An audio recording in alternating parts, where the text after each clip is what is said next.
Daily Bible reading, Numbers chapter 9.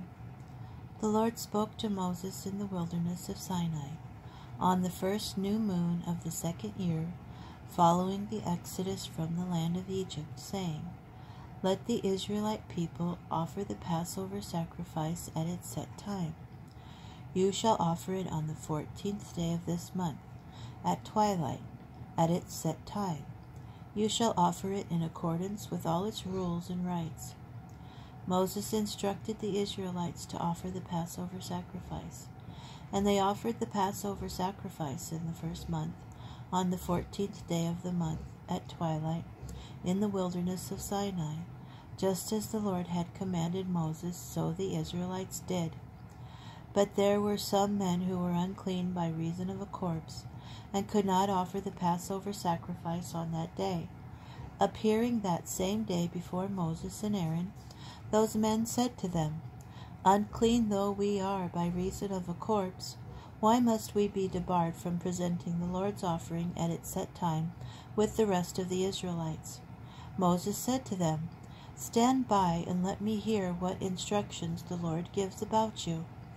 And the Lord spoke to Moses, saying, Speak to the Israelite people, saying, When any of you or of your posterity who are defiled by a corpse, or on a long journey would offer a Passover sacrifice to the Lord, they shall offer it in the second month on the 14th day of the month at twilight.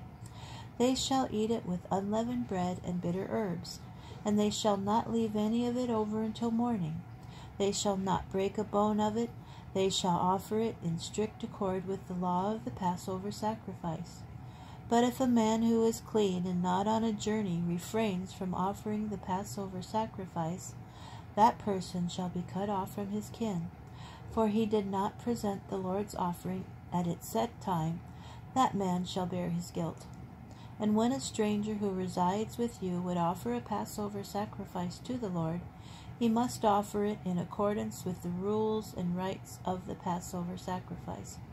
There shall be one law for you, whether stranger or citizen of the country. On the day that the tabernacle was set up, the cloud covered the tabernacle, the tent of the pact, and in the evening it rested over the tabernacle in the likeness of fire until morning. It was always so. The cloud covered it, appearing as fire by night. And whenever the cloud lifted from the tent, the Israelites would set out accordingly, and at the spot where the cloud settled, there the Israelites would make camp. At a command of the Lord the Israelites broke camp, and at a command of the Lord they made camp. They remained encamped as long as the cloud stayed over the tabernacle.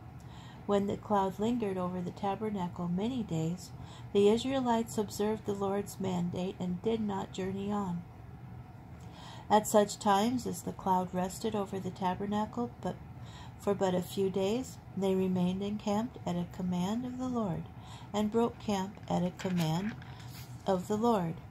And at such times as the cloud stayed from evening until morning, they broke camp as soon as the cloud lifted in the morning. Day or night, whenever the cloud lifted, they would break camp, whether it was 2 days or a month or a year. However long the cloud lingered over the tabernacle, the Israelites remained encamped and did not set out. Only when it lifted did they break camp. On a sign from the Lord they made camp, and on a sign from the Lord they broke camp. They observed the Lord's mandate at the Lord's bidding through Moses.